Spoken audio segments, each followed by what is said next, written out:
Sekretaris Jenderal DPP PDI Perjuangan Hasto Kristianto menilai wacana terkait adanya detasemen khusus atau Densus Anti Korupsi perlu segera direalisasikan oleh Polri. Menurutnya sejak KPK dibentuk, penanganan korupsi di Indonesia belum efektif dan efisien. Hasto menilai pemberantasan korupsi oleh KPK masih minim karena KPK dianggap belum bisa menjangkau pemberantasan korupsi yang menyebar dari pusat hingga daerah. Sementara di sisi lain polisi punya infrastruktur yang memadai sampai ke daerah. Apakah memang pembentukan detasemen anti korupsi Polri mendesak dilakukan? Bagaimanakah menjamin kinerja detasemen ini kelak tidak tumpang tindih dengan KPK? Untuk membahasnya telah hadir bersama kami di studio peneliti dari Indonesia Corruption Watch ICW Emerson Yunto, dan kami masih menunggu kehadiran Kepala Biro Penerangan Masyarakat Divisi Humas Polri Brigjen Agus Rianto. Selamat malam Mas Emerson, sudah hadir malam hari, terima kasih. Namun sebelum kita mulai dialog kita akan berikan gambaran kepada masyarakat lengkapnya pernyataan dari Sekjen PDIP Hasto Kristianto mengenai pentingnya pembentukan Densus Anti Korupsi oleh Polri.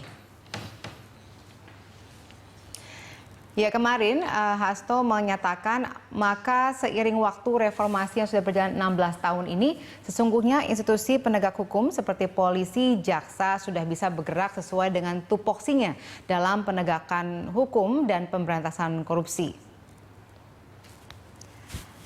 Maka ide Densus Anti Korupsi oleh kepolisian harus bisa direalisasikan segera. Kita mulai saja dialog kita malam hari, pemirsa. Baik, Mas, ini kalau kita lihat makna dari pernyataan ini, kita harus membentuk Densus Anti Korupsi di kepolisian sesegera mungkin. Apakah ini semangat pemberantasan korupsi yang kita bisa dukung, atau sebenarnya ada lagi maksud di baliknya? Ya, pernyataan dari Pak Hasto itu bisa saja bersayap ya. Bersayap begini, ada pernyataan yang saya tidak setuju soal kerja KPK minim. Saya pikir indikatornya apa? Padahal masyarakat menilai kerja KPK cukup positif gitu ya. Banyak kasus yang sudah ditangani. Tapi gagasan soal Densus Anti Korupsi di tubuh Polri kami setuju gitu ya. Kenapa kami setuju? Karena ya kita bisa memahami bahwa kerja KPK itu kan terbatas, dia hanya ada di Jakarta. Tapi institusi Polri itu mulai dari Sabang sampai Merauke ada gitu. Kemudian yang kedua, kita juga bisa memahami bahwa SDM di kepolisian kan cukup lebih banyak daripada SDM yang ada di KPK. Nah, ini yang juga waktu itu kita sempat dorong ke bahkan di zamannya Pak Sutarwan, kalau institusi Polri serius berantas korupsi, kemudian ingin dalam artian bahu-membahu dengan institusi seperti KPK, kejaksaan gitu, memberantas korupsi dalam artian yang penindakan, maka gagasan soal Densus Anti Korupsi ini sangat relevan ya.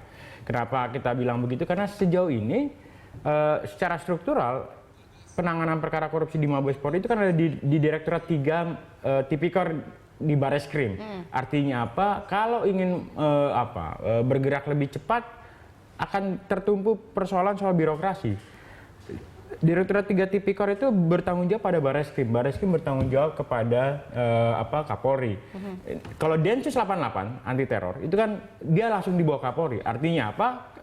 Proses koordinasi, proses upaya percepatan pemberantasan korupsi seringkali menjadi terhambat gitu ketika kasus itu ditangani oleh kepolisian, dan kita lihat ada beberapa kasus yang faktanya itu juga macet gitu ya. Betul. Nah, apakah ini berarti ICW mendukung ide pembentukan dari Densus Anti Korupsi ini? Kami sendiri memberikan dukungan soal itu walaupun dengan prasyarat ya. Kenapa kita bilang prasyarat? Ada beberapa hal yang harus dibenahi. Apa saja itu? Jadi begini, saya agak khawatir karena yang ngomong ini Hasto, jadi jangan-jangan dia menilai bahwa ya sebenarnya kalau bagi politisi, bagi sebagian koruptor yang punya latar belakang partai politik, dia lebih senang ditangani oleh kepolisian daripada KPK. Jadi misalnya kalau ditangani oleh kepolisian seringkali tidak dilakukan proses penahanan. Tidak ada kasus tanda kutip OTT, operasi tangkap tangan yang dilakukan oleh kepolisian. Kasus-kasus suap tidak terlalu banyak ditangani oleh kepolisian ataupun juga kejaksaan. Artinya apa? Kalaupun ada peningkatan status dari direktorat menjadi Densus anti korupsi di Mabes Polri, artinya harus di-upgrade tuh soal kewenangan mereka, soal anggaran dan sebagainya. Karena anggaran untuk pemberantasan korupsi di Mabes Polri sendiri untuk Tipikor itu hanya 4,8 miliar setahun. Jumlah stafnya nggak nyampe 100. Jadi kalau hanya mengandalkan pemberantasan korupsi dengan cara-cara biasa, dengan anggaran yang biasa-biasa saja, dengan kewenangan yang biasa-biasa saja, dinaikin menjadi densus anti korupsi pun juga nggak ada gunanya gitu. Oke. Jadi kalau begitu kita tadi kan Anda mengatakan ini kalau yang ngomong ini adalah dari politisi gitu patut dicurigai ada kemungkinan kerjasama di masa yang akan datang antara itu untuk bisa meloloskan diri. Ya, makanya ini kan korupsi. yang kita khawatirkan begini, walaupun institusi Polri dianggap independen. Tapi ketika proses pemilihan Kapolri kan lewat mekanisme fit and proper test di DPR. Dan kemudian bicara soal anggaran, polisi akan berkoordinasi dengan DPR soal anggaran di kepolisian. Ya, publik wajar saja curiga karena lagi-lagi tadi kalau bicara soal penanganan kasus korupsi yang melibatkan politisi, ditangani institusi selain KPK dan Kejaksaan, selain KPK gitu ya. Itu seringkali tadi ada banyak pelunakan gitu, tidak ditahan, kemudian hukumannya tidak maksimal pada akhirnya, kemudian upaya dijerat dengan biasa, tidak dengan misalnya mekanisme operasi tangkap tangan, penyadapan dan sebagainya. Jadi kita agak khawatir sepanjang ini sekedar wacana, tapi tidak didukung dengan misalnya menaikkan grade gitu, status, kewenangan, organisasi dan juga anggaran. Ya ini sekedar naik tingkat, ganti nama, tapi tidak berdaya. Itu yang kita khawatirkan. Oke, baik, nanti kita juga akan bahas lebih dalam dengan pihak kepolisian sendiri. Pemirsa, kami akan kembali saja, kami harap Anda tetap bersama kami.